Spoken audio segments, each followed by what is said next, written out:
everyone, welcome back to another video. Today we're going to be talking about dating while disabled and why my disability is not a burden.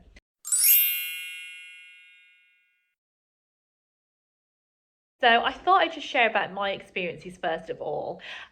I haven't always been unwell. I was diagnosed with Crohn's disease in my 20s, and in my late teens, when I started dating, I noticed that the conversations I had around meeting a partner were things like, don't settle for anything less than this, or keep your expectations high, he's so lucky to have you, and all of that sort of thing, which is really great, and is what we should be telling all people, to value their worth and don't settle for what they don't want in a relationship.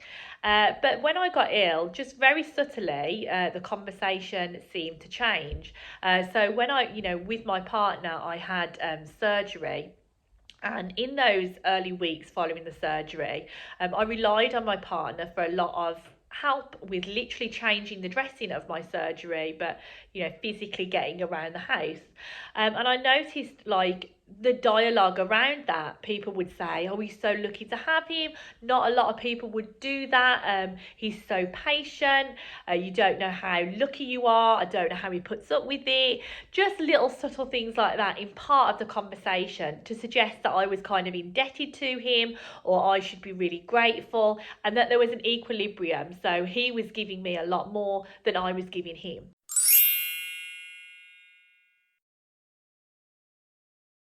Now, when you are unwell or you have a long-term condition, there are going to be parts of your life or times of your life where you are receiving more than you're giving. Just like, for example, a job. You might have some weeks where you are doing amazing at work, but some weeks where you might need to call in sick, and a good employer will understand that ebb and flow. And I think that is so similar with relationships. You're not a burden on somebody for getting help from them, because when you're in a relationship or a friendship or any type of connection, you receive from them and they receive from you. So at that time, I really relied on my husband, but if you asked him, he might say that I later down the line I gave him a lot of emotional support on something, or helped him in another way. So I think those little comments, although perhaps are just trying to show empathy and are trying to show support for your partner, can really make it feel as if you're really relying on them, and that can really not help with your self-esteem, and you can start to think that you're not worth it, and you can start to think that your disease or your disability is going to drive a wedge in your relationship, and that can spiral really, really quickly. So I just wanted to talk about my experience of things that can help that, and why it's so important to reframe that conversation.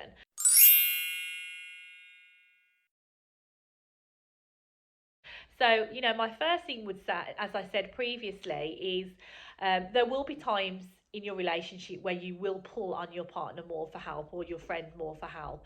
And that is just the nature of a relationship, and you shouldn't feel guilty about it. It can be really helpful, I think, to have a conversation with your partner, because I know when I was having my surgery, I did feel guilty about how much I needed my partner to do. And because I am usually quite active despite my illness, I did feel bad that I couldn't be out and around the house and doing things more. But having that conversation with him really reassured me that he didn't feel that I was a burden, and he was just helping and supporting me just like I would if the shoe was on the other foot.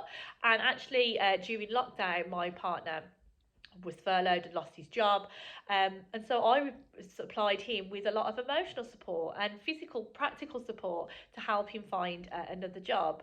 So that's just one example of how our relationship had an ebb and flow, and I relied on him and then he relied on me, but in neither way did each of us think that we were a burden, because that's what a relationship is all about.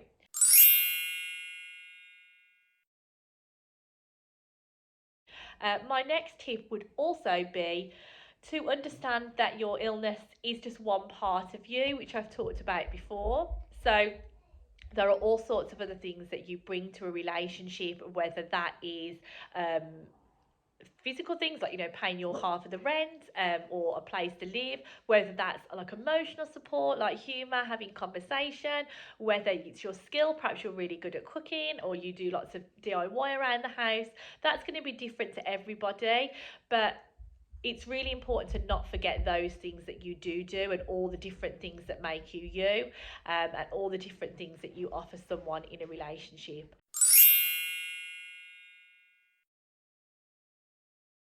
In terms of trying to overcome this feeling, I think the most important tips I could offer is having a conversation, correcting people. Don't People might not necessarily mean to insult you when they have these like subtle hints towards you being a burden or hints towards your partner being like a savior, but just correct them.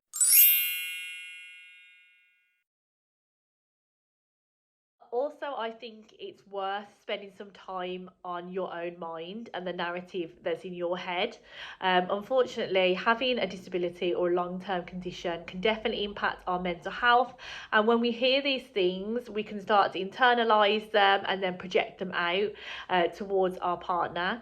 And that's why I think it's really important to work on your own self esteem, whether that's like actually through talking therapies, which I've done, or whether that's just, you know, more self care or just having be more open with friends and partners and talking about it more. Working on your own self-esteem is really, really important, and it's really crucial when you have a long-term condition, because you can quickly get in a dialogue of, you know, hating your body and anger, and you can go into that sort of spiral. So I think it can really help you separate yourself from the condition, and it can also really help you value yourself, and then that can inform the conversations you have with your partner and the conversations you have with other people, so you know that you're not a burden. However society projects on you or what other people say, you feel confident in explaining that you're not a burden, and you feel really comfortable and confident in your skin and your relationship and your life. I hope those tips have been useful. Let us know your experiences, whether you've ever been told that you are a burden on your partner or prospective partner, and we'll see you next time.